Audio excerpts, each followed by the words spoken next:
चलिए देखते हैं, हम लोग केमिकल बॉन्डिंग को पढ़ते हैं। केमिकल बॉन्डिंग क्या होता है? इसमें हम लोग हर तरह के बॉन्ड के बारे में जानेंगे, कितने बॉन्ड होते हैं, उनका क्या क्या फंक्शन होता है, कैसे कैसे केमिकल कंबाइन करते हैं, वो सारी चीज़ों को याद रखते हैं।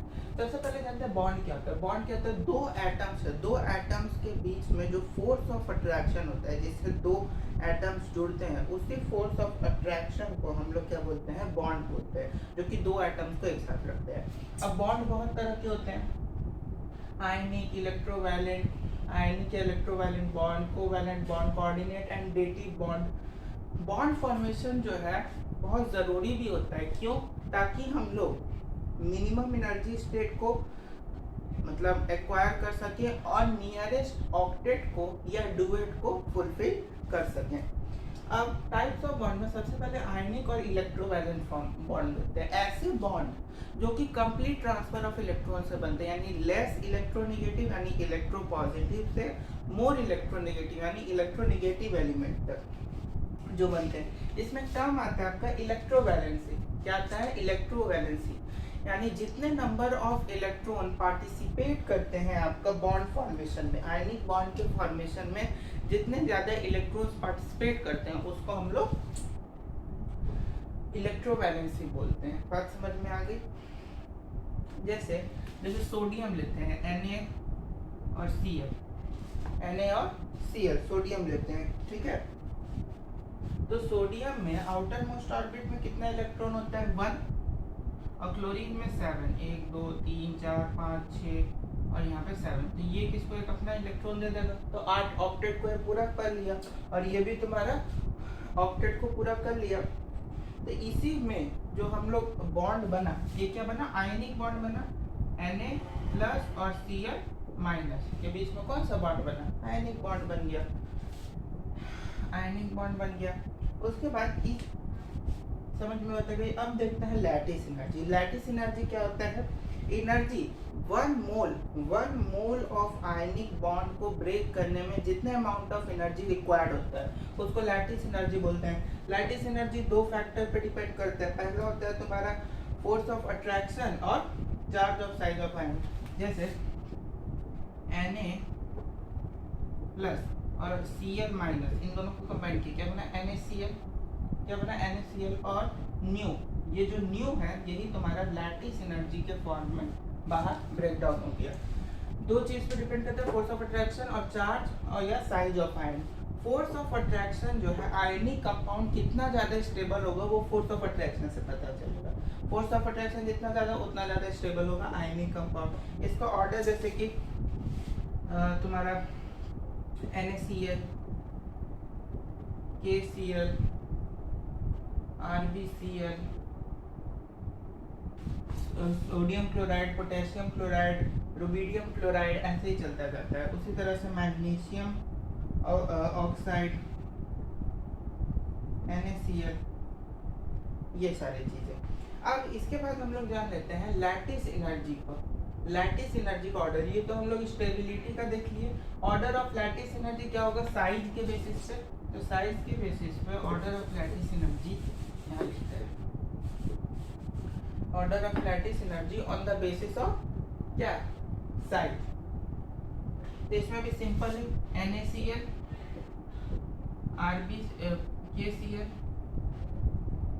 KCl ऐसे ही चलता जाएगा।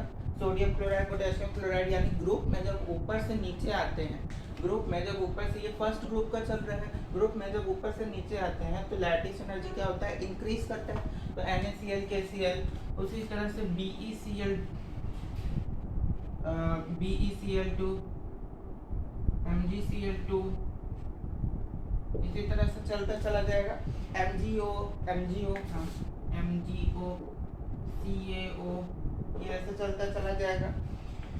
समझ में बात आ गई? एक और लिख देते हैं, NaF, NaCl, ऐसे। तो इसमें डिसाइडिंग फैक्टर क्या है? Size of ion. Deciding factor क्या है? Size of ion. अब ऑर्डर, डिसाइडिंग फैक्टर क्या है? Size of ion. चार्ज और आयन के बेसिस पर कैसे देखेंगे? जैसे चार्ज के बेसिस पे, चार्ज के बेसिस पे तुम्हारा लैटिस एनर्जी में चार्ज के बेसिस पे ऑर्डर क्या होगा? On the basis of charge. तो जैसे सोडियम पे कितना चार्ज होता है प्लस, सोडियम पे कितना चार्ज होता है +1, तो Na+Cl। मैग्नीशियम पे 2 Mg+Cl2, एल्यूमिनियम पे 3 AlCl3 और +3 यहाँ +2। उसी तरह से अगर NaF है, NaF MgF2 MgF2 AlF3, magnesium F2 और AlF3। बात समझ में आ गई होगी, बस इतना ही। इसके बाद हम लोग को एक चीज और इसमें जानना है, वो क्या जानना है यहाँ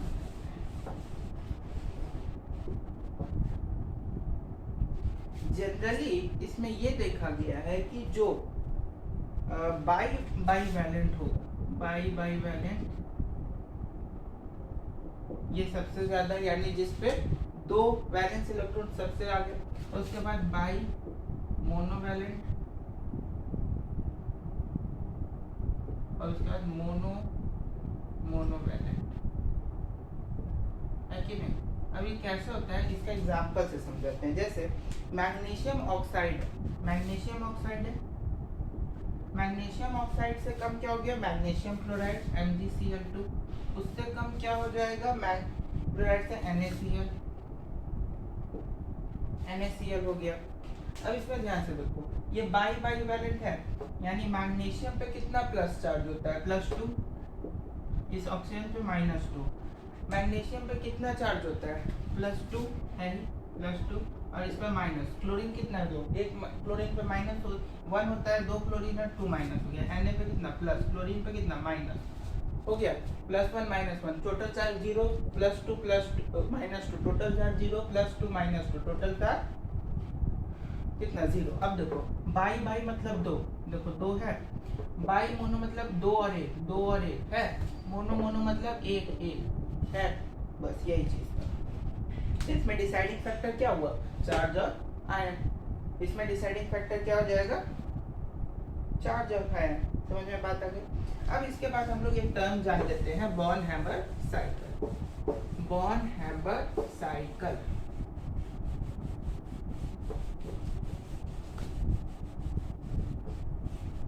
कौन सा टर्म जानेंगे, बॉर्न हैमर साइकिल।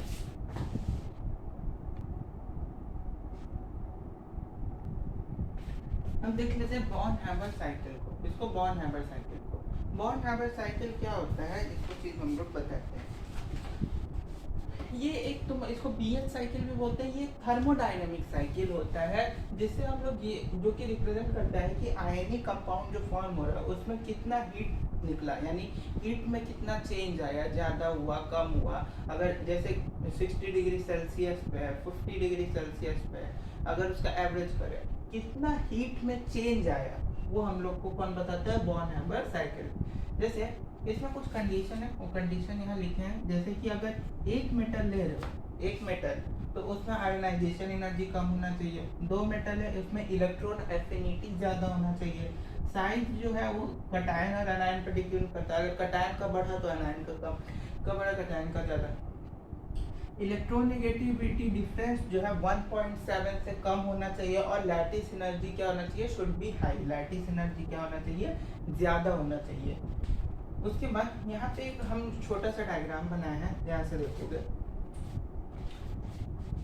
यहाँ सोडियम है, किसके फॉर्म में, सोडियम है सॉलिड के फॉर्म में। इसमें हम लोग सब्लिमेशन किया। सब्लिमेशन क्या होता है, सॉलिड से गैस के फॉर्म में जब हम लोग कन्वर्ट करते हैं, उस प्रोसेस को सॉलिड फॉर्म से डायरेक्ट गैसियस फॉर्म में चेंज करने के प्रोसेस को क्या बोलते हैं, सब्लिमेशन। फॉर एग्जांपल कैम्फर, कपूर, ठीक है।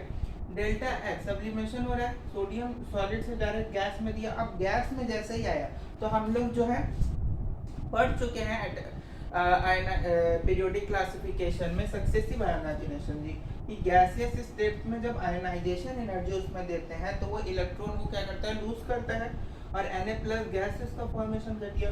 उसी तरह से अगर हाफ Cl2 गैसियस फॉर्म में, अब इसमें डिसोसिएशन करेंगे। क्या करेंगे, डिसोसिएशन करेंगे, जिससे क्लोरीन जो है वो फुल्ली गैसेस के फॉर्म में आ जाएगा, फिर उसमें इलेक्ट्रॉन एफिनिटी देंगे, इलेक्ट्रॉन एफिनिटी देने से और क्लोरीन गैसेस फॉर्म में आएगा, फिर दोनों के कॉम्बिनेशन से हमारा NaCl। यानी इसमें बेसिकली बता क्या रहा है, जैसे हम लोग लिखते हैं ना Na प्लस और Cl माइनस, तो ये डायरेक्ट क्या बनता है हम लोग का NaCl। लेकिन ये NaCl बना कैसे, यहाँ तो डायरेक्ट लिख दिया Na प्लस Cl, ये NaCl बना कैसे वो हम लोग को इसमें पता चलता है। ठीक है, तो ये देखो एक साइकिल की तरह है कि ऐसे आया और ऐसे जा रहा है, तो ये एक साइकिल का फॉर्मेशन कर रहा है, इसलिए इसको बॉर्न हैम्बर साइकिल बोलते हैं। इसमें जो न्यू है ये तुम्हारा लैटिस एनर्जी है, न्यू क्या है तुम्हारा लैटिस एनर्जी है। अब कितना हीट चेंज हुआ उसका फॉर्मूला यहाँ है कि जितना तुम्हारा सब्लिमेशन में यानी सब्लिप्रेशन प्रोसेस में जितना हीट गया उसमें आयोनाइजेशन एनर्जी में जितना हीट गया उसको, और डिसोसिएशन में यानी डिसोसिएशन में जितना हीट एनर्जी गया उनको ऐड करके जितना इलेक्ट्रॉन एफिनिटी है उसमें माइनस कर दो, तो आपका क्या पता चल जाएगा कि कितना हीट में तुम्हारा चेंज हुआ, हीट में कितना चेंज हुआ ये हम लोग को पता चल जाएगा। बात समझ में आ गई होगी। चलिए उसके बाद इसमें कुछ कैरेक्टरिस्टिक्स भी है, जैसे कैरेक्टरिस्टिक्स में यही है कि हाई मेल्टिंग पॉइंट होता है, अगर हीट में चेंज हो रहा है तो मेल्टिंग पॉइंट जाहिर सी बात हाई होगा। नॉन डायरेक्शनल होता है, यानी कोई पर्टिकुलर डायरेक्शन नहीं है कि इसी डायरेक्शन में होगा, हो सकता है ऐसे जाते ऐसे हो गया, डायरेक्शन चेंज भी हो गया। आइसोमेरिज्म को शो नहीं करता है, ये आइसोमेरिज्म को शो नहीं करता है। अच्छा, इसमें दो कॉमन टर्म आता है, पोलर और नॉन पोलर, पोलर और नॉन पोलर। पोलर वैसे टर्म होते हैं जो कि वाटर में तुम्हारा क्या हो सॉल्यूबल हो, H2O में सॉल्यूबल टर्म को पोलर बोला जाता है। नॉन पोलर जो कि ऑर्गेनिक में सॉल्यूबल हो, यानी H2O में सॉल्यूबल ना हो, ऑर्गेनिक में सॉल्यूबल हो, तो ये तुम्हारा नॉन पोलर हो जाता है। सॉलिड स्टेट्स में ये जो है good conductor of, solid state में ये बैड कंडक्टर होता है इलेक्ट्रिसिटी का, जबकि लिक्विड स्टेट में गुड कंडक्टर होता है। सामने बात आ गई होगी। इसके बाद अब नेक्स्ट हम लोग को जो जानना है वो जानना है हाइड्रेशन एनर्जी। क्या जानना है? Hydration energy. अब हाइड्रेशन एनर्जी क्या होता है इसको कहते हैं, इसीलिए यहाँ जानेंगे hydration energy. Hydration energy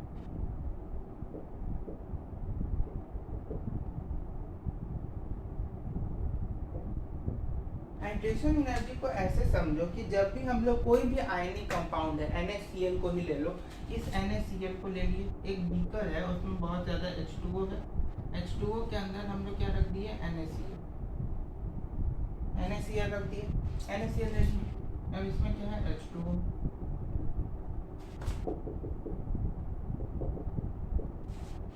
H2O है। अब जब भी आयनिक कंपाउंड को हम लोग इस H2O में डालेंगे, जब भी किसी आयनिक कंपाउंड को हम लोग वाटर में डालते हैं तो क्या होता है, आयंस उसमें से क्या होते हैं, जो भी आयंस क्या होते हैं लूज करने लगता है वो आयनिक कंपाउंड। अब जो पॉजिटिव जैसे H2O में हाइड्रोजन क्या है पॉजिटिव, ऑक्सीजन क्या है निगेटिव, Na प्लस NaCl में पॉजिटिव क्या है सोडियम, निगेटिव क्या है क्लोरीन, ये क्लोरीन इस हाइड्रोजन के साथ पॉजिटिव के साथ चला जाएगा, ये सोडियम जो कि पॉजिटिव है इस ऑक्सीजन जो कि निगेटिव है इसके साथ चला जाएगा, इसके साथ, और ये क्लोरीन किसके साथ चला जाएगा हाइड्रोजन के साथ। तो इसी को हम लोग क्या बोलते हैं dipole interaction, ion dipole interaction.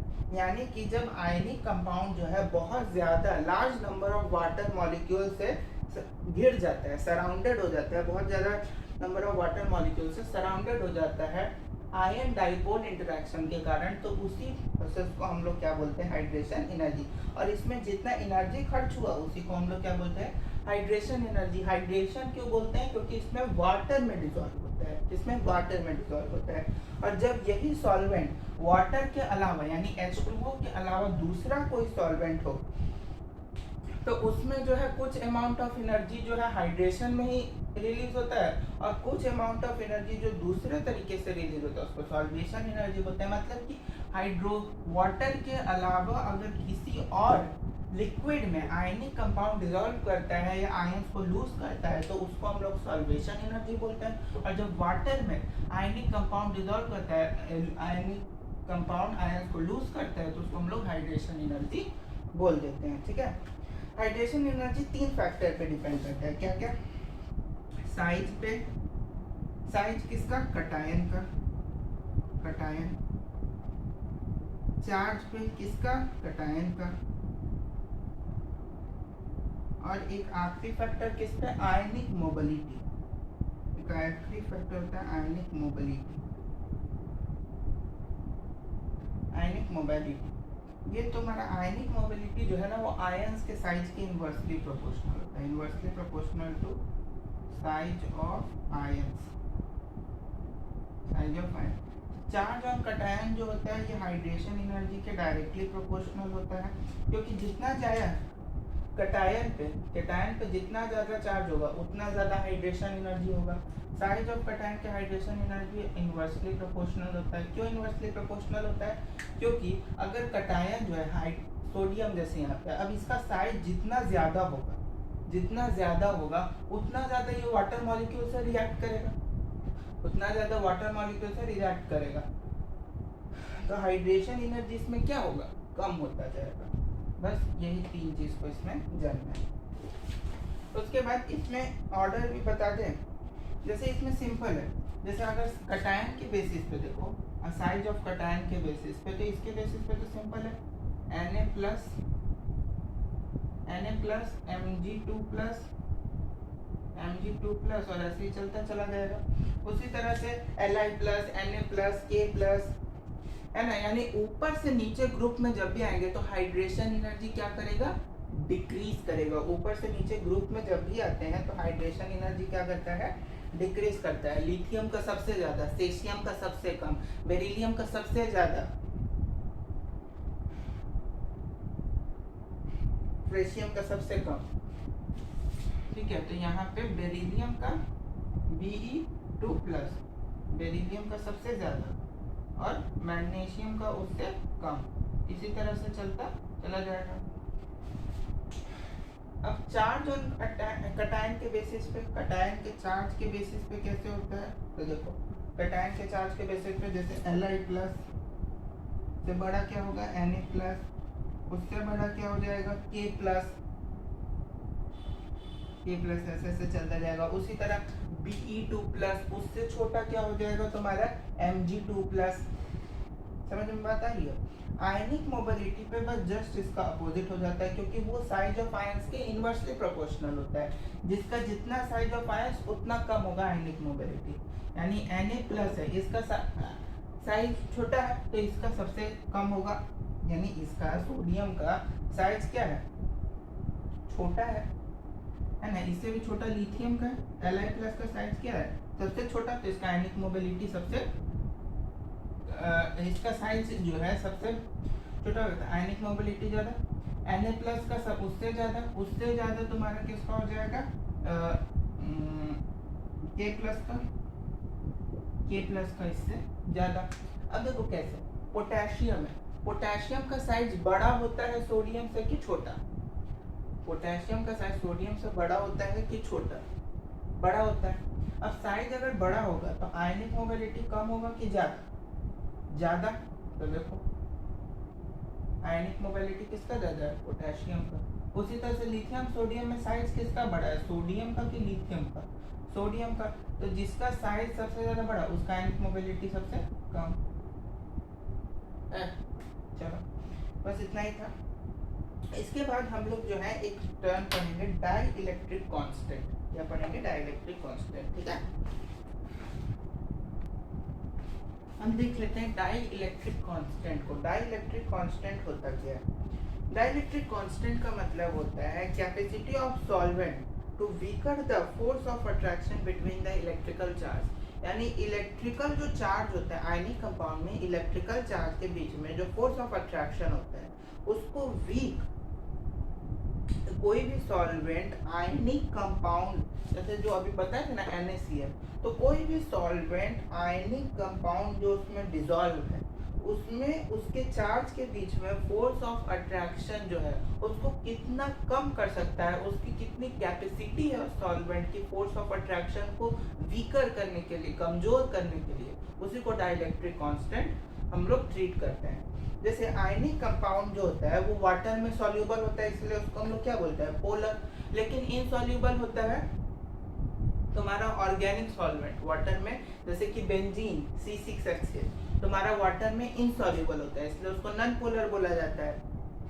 उसी तरह से इसमें जैसे अभी बताया क्या, H2O में सॉल्वेंट में जितना ज्यादा वीकर फोर्स ऑफ अट्रैक्शन हो। अब एक चीज देखो, D2O और H2O में, किसमें, D2O और H2O में, D2O जो है वो हैवी वाटर का फॉर्मूला, H2O सिंपल।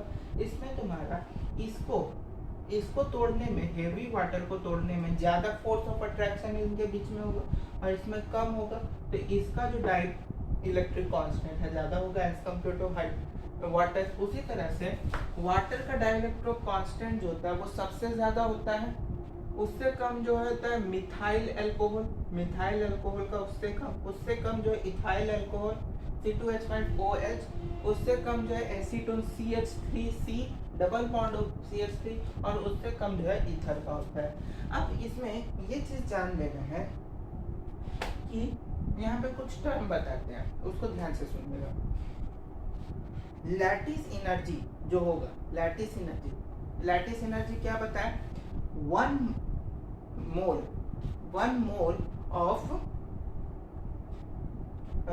मोल को ब्रेक करने में जितना एनर्जी हम लोग देते हैं, 1 मोल ऑफ आयन को ब्रेक करने में जितना एनर्जी देते हैं उसको लैटिस एनर्जी, वो हाइड्रेशन एनर्जी के इनवर्सली प्रोपोर्शनल होगा।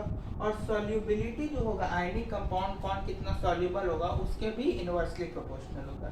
यानी इनडायरेक्टली लैटिस एनर्जी अगर ज्यादा तो आयनिक कंपाउंड का सॉल्युबिलिटी उतना ज्यादा कम होगा। जितना ज्यादा लैटिस एनर्जी उतना कम हाइड्रेशन एनर्जी और उतना कम आयनिक कंपाउंड का सॉल्युबिलिटी होगा। अनायन जो होगा, अगर अनायन क्या, नेगेटिव पार्ट जितना ज्यादा बड़ा होगा उतना ज्यादा क्या होगा, लैटिस एनर्जी कांस्टेंट होता जाएगा, भाई। लैटिस एनर्जी क्या है, 1 मोल को ब्रेक करने में, आयन के 1 मोल को ब्रेक करने में जितना एनर्जी खर्च होता है वो लैटिस एनर्जी। तो अगर अनायन ही तुम्हारा क्या हो जाएगा, बढ़ता चला जाएगा, तो लैटिस एनर्जी तो एक जगह आके कांस्टेंट हो जाएगा क्योंकि कटायन चेंज कर रहा होगा, तो लैटिस एनर्जी कांस्टेंट। तो इस केस में हम लोग किसी भी सॉल्युबिलिटी कैसे डिटरमाइन करेंगे, हाइड्रेशन एनर्जी से। इस केस में जब अनायन जो है वो बढ़ता जाए और लैटिस एनर्जी कांस्टेंट हो जाए तो सॉल्युबिलिटी कैसे डिटरमाइन करेंगे, सॉल्युबिलिटी को कैसे डिटरमाइन करेंगे, हाइड्रेशन एनर्जी के। और जब और यही सेम चीज हाइड्रेशन एनर्जी जो है वो ऊपर से नीचे डाउन द ग्रुप क्या होता है, डिक्रीज करता रहता है। इसीलिए जो अल्कली अर्थ मेटल होते हैं, सल्फेट, कार्बोनेट है ना, और बाइकार्बोनेट, उन सब का सॉल्युबिलिटी क्या होता है, कम होता रहता है।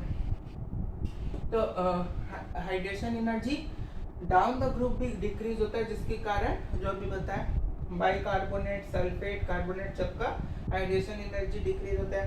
वही अगर एनायन स्मॉलर होगा, अनायन क्या होगा, स्मॉलर होगा, तो इस केस में तुम्हारा हाइड्रेशन एनर्जी कांस्टेंट हो जाएगा और सॉल्युबिलिटी हम लोग किससे डिटरमाइन करेंगे, लैटिस एनर्जी से। सॉल्युबिलिटी किससे डिटरमाइन करेंगे, लैटिस एनर्जी से। अनायन छोटा तो hydration energy constant, lattice energy से डिटरमिनेशन करेंगे सॉल्युबिलिटी का।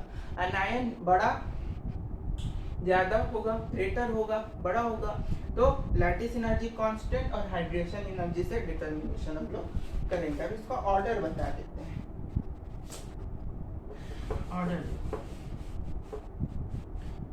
ऑर्डर में सॉल्युबिलिटी का ऑर्डर ऑफ सॉल्युबिलिटी,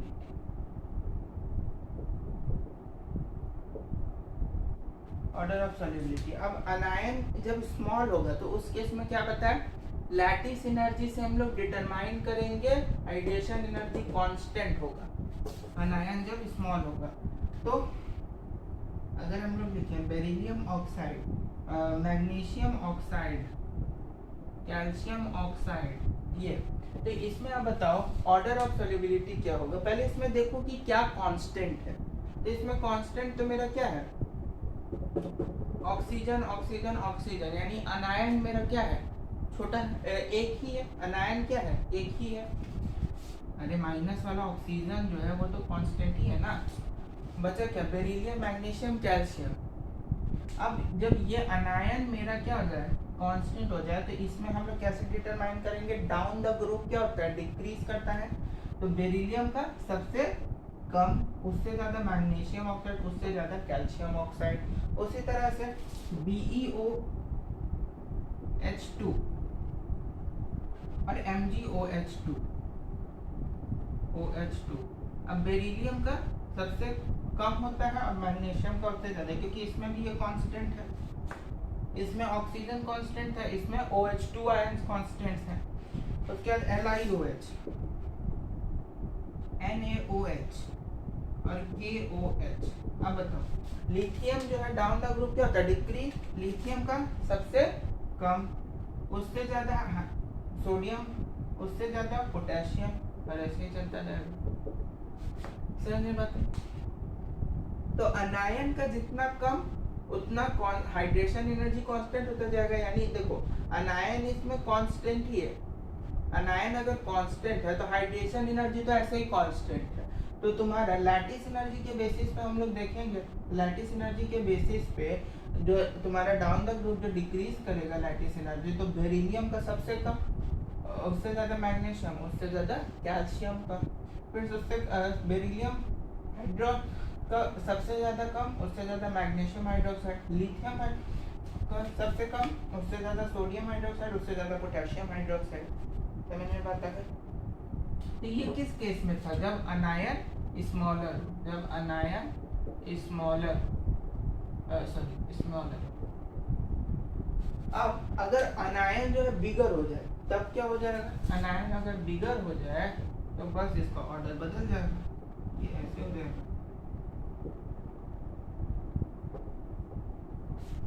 ऐसे चला जाएगा। बात समझ में आ गई? यानी NaCl, KCl, BeCO3, MgCO3। और वही अगर अनायन स्मॉलर होगा ऐसे इन दोनों में, लेकिन अगर अनायन बिगर होगा तो ऐसे। ठीक है, बात समझ में आ गई? हालांकि यहाँ कॉपी में और भी लिखा हुआ है, देख भी सकते, यहाँ कॉपी में लिखा भी हुआ है, तो अपन देख लो। ठीक है, चलिए, तो आज का हम लोग का यहीं तक था पार्ट 1। पार्ट 2 में हम लोग कोवैलेंट बॉन्ड और कोऑर्डिनेट बॉन्ड को देखेंगे। Thank you.